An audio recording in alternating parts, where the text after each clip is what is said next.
سال بھر کی رفاقت میں نصرت کی تعریفوں نے مجھے اپنے سحر میں جکڑ لیا۔ میں شادی کے بعد کے ساتھی کے ایک نئے مفہوم سے آشنا ہوئی۔ میں نے جانا کہ زندگی کے ساتھی اور روح کے ہم سفر میں بڑا فرق ہوتا ہے۔ وہ سماجی رشتہ ہے اور یہ دلی رشتہ ہے۔ کچھ خوش قسمت جوڑوں میں سماجی رشتے میں ہی دلی رشتے کی مٹھاس بھی میسر آ جاتی ہے، اور کچھ بد قسمتوں کو ایک ساتھ رہ کر بھی ساتھی کے ساتھ کا مدر احساس نہیں ملتا۔ اس قسم کے احساسات اگر میرے ہی دل میں جاگتے تو شاید زندگی جبر و اختیار کے بوجھ تلے جب کر جوں توں گزار لی جاتی۔ یہ احساس نصرت کے دل میں بھی جل ترنگ بجانے لگا تھا۔ پھر یہ جل ترنگ منہ زور طوفان کی صورت اختیار کرنے لگا۔ ایسی صورت میں کبھی کبھی اس آرزو سے آنکھیں چرانا مشکل ہو جاتا جو شجر ممنوعہ کی طرح ہلاکت خیز ہوتی ہے۔ گڈ سٹوری کے سامعین اور ناظرین، ہم چینل سبسکرائب کرنے والوں کے شکر گزار ہیں۔ آپ نے چینل سبسکرائب نہیں کیا تو ابھی کر دیں، شکریہ۔ کہانی اپنے انجام کی طرف بڑھ رہی ہے۔ ایک عورت کے جذبات میں آ کر کیے گئے فیصلے انہیں کس طرف لے گئے۔ ہمارے رویے بدلنے لگے، طور اتوار سے کچھ انہونی باتیں جھلکنے لگیں۔ ہمارے رویوں نے چگلی کھائی۔ طالب نے بھی ایک دن جان لیا کہ اس کے گھر کے اندر دو اپنوں نے کسی کو غیر قرار دے دیا ہے۔ رفتہ رفتہ بہت چھپانے پر بھی وہ احساسات عیاں ہو گئے جن کو کوئی غیرت مند شوہر برداشت نہیں کر سکتا۔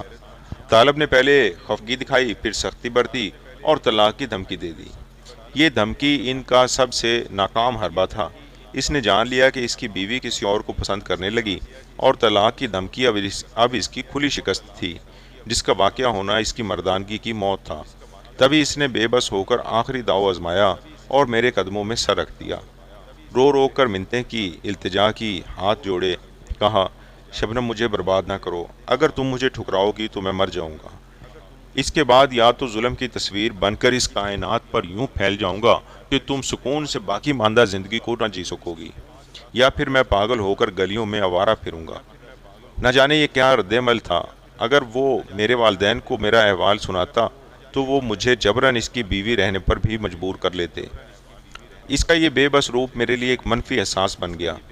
اب میرے دل میں نہیں نہیں کی ضد نے سمندر بن کر ایسا شور مچایا جس میں اس کی ہر التجا، ہر منت، ہر آواز بہہ گئی۔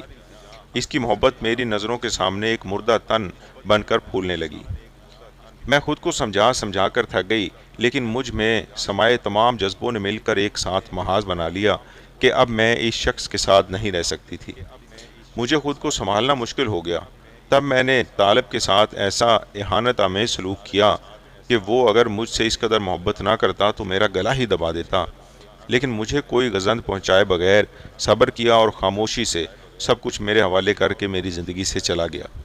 اس نے مجھے شادی کے بندھن سے آزاد کر دیا تاکہ میں اپنی خوشی اور مرضی سے جی سکوں، مگر ایسا کر کے وہ خود جیتے جی مر گیا۔ عدت کی مدت گزاری اور پھر نصرت سے میں نے نکاح کر لیا۔ گویا ہم دونوں نے طالب کو روندتے ہوئے ایک دوسرے کو پا لیا۔ ہماری روحیں جو ایک دوسرے کے لیے بے چین تھیں، ان کو قرار آ گیا۔ قدرت کا نظام اور طرح کا ہے اور انسان کی سوچیں اور طرح کی۔ میری نظر میں قدرت کا نظام یہ ہے کہ جو دوسروں کی خوشیاں مسمار کر کے اپنے محل تعمیر کر لیتے ہیں، وہ محل زیادہ دنوں تک باقی نہیں رہتے۔ ہمارے ساتھ بھی یہی ہوا۔ جلد ہی محبت کے محل ریت کے گھروندوں میں تبدیل ہو گئے۔ احساس ندامت کی چٹان بھی پاش پاش ہو کر ہم دونوں پر گری کہ ہم اس کے نیچے دب کر ریزہ ریزہ ہو گئے۔ طالب آخر نصرت کا بھائی تھا۔ عورت کی محبت وقتی ثابت ہوئی اور خون کے رشتے نے دیر پا ہونے کا ثبوت دیا۔ اب نصرت اٹھتے بیٹھتے مجھے برا بھلا کہنے لگا۔ خود اس جرم میں برابر کا شریک ہو کر بھی مجھ اکیلی کو مجرم گردانتا تھا اور خود کے کیے کی سزا بھی مجھ کو دینے لگا۔ محبت کا خمار اترتے ہی مجھ پر لعنت بھیجنے لگا اور بھائی کی خوشیوں کا قاتل کہنے لگا۔ کہتا کہ اے گھٹیا عورت، تو نے عورت کی عظمت کو پارا پارا کر دیا اور مجھے بھی احسان فراموش بنا دیا۔ تو اس لائق نہیں کہ کوئی تجھے اپنی شریک حیات بنائے۔ میں کس قدر بد نصیب مرد ہوں کہ تجھ جیسی گری ہوئی عورت کو اپنی بیوی بنا لیا۔ شاید ہم میں طلاق ہو جاتی، لیکن شادی کے 3 سالوں میں ہی بچے ہمارے درمیان ایک ایسا معاہدہ بن گئے جس کو توڑ ڈالنا ہمارے بس کی بات نہ رہی تھی۔ اب میں اس وقت کو کوستی جب میں نے طالب کو ناقابل برداشت اذیت کے علاوہ میں دھکیلا تھا اور جذبات کی جھوٹی جنت بنائی تھی۔ نصرت ان گھڑیوں پر لعنت بھیجتا تھا جب اس نے ایک عورت کی خاطر اپنے بھائی کا گھر ڈھایا، اس کے ارمانوں کا خون کر دیا اور اس کی عزت پر ڈاکو بن کر ٹوٹا تھا۔ کچھ عرصہ طالب کو کہیں قرار نہ آیا، وہ بھٹکتا پھرا اور پھر تنگ آ کر ہمارے ہی کوچے میں لوٹ آیا، کیونکہ اس کا دوسرا مکان بھی اسی گلی میں تھا۔ وہ دیوانہ سا ہماری گلی میں بیٹھا رہتا، جس پر محلے کے لوگ رحم کھاتے تھے۔ محلے کے لڑکے اس کو پتھر مارتے تو وہ نہ جانے کس کو بددعائیں دیا کرتا، منہ ہی منہ میں نہ جانے کیا کہتا رہتا کہ اس کی مہمل باتیں کسی کی سمجھ میں نہ آتی، لیکن ہم دونوں خوب جانتے تھے کہ وہ کیا کہتا ہے۔ ہر کہانی کا کوئی نہ کوئی انجام تو ضرور ہوتا ہے۔ میری کہانی کا بھی ہوا۔ ایک روز نصرت مجھ سے لڑ کر گھر سے چلا گیا، واپس آیا تو اس کے بازوؤں پر اس کے بھائی کی لاش تھی۔ طالب دیوانہ سڑک پر مردہ پڑا تھا، پھٹے ہوئے کپڑوں سے بدبو آ رہی تھی، سر کے بال الجھے ہوئے تھے اور جیب میں نشے کی پڑیاں تھیں، جن کی وجہ سے اس کی ایسی حالت ہو گئی تھی۔ نصرت نے روتے ہوئے کہا، اے بیگارت عورت، یہ دیکھ میرا بھائی مر گیا ہے۔ اس کی ماں نہ صرف میری سگی خالہ تھی بلکہ یہ میرا دودھ شریک بھائی بھی تھا۔ قاتلہ اب اس کی موت پر آنسو نہ بہا۔ اگر اپنی بے وفائی کا ازالہ کرنا چاہتی ہے تو خودکشی کر لے کہ تیری روح اس کی روح کے آگے شرمندہ ہو جائے اور اس کو سکون مل جائے۔ نصرت نے ہی اس لاوارث کے کفن دفن کا انتظام کیا اور اس کے بعد وہ گھر سے چلا گیا۔ نصرت کی عادت تھی کہ وہ ایسے ہی ناراض ہو کر گھر سے چلا جاتا تھا، ایک روز بعد بچوں کا خیال کر کے لوٹ آتا تھا، لیکن اس روز جانے مجھے کیا ہوا کہ اس کے خودکشی کے تانے پر میں نے خود کو کمرے میں بند کر کے آگ لگا لی۔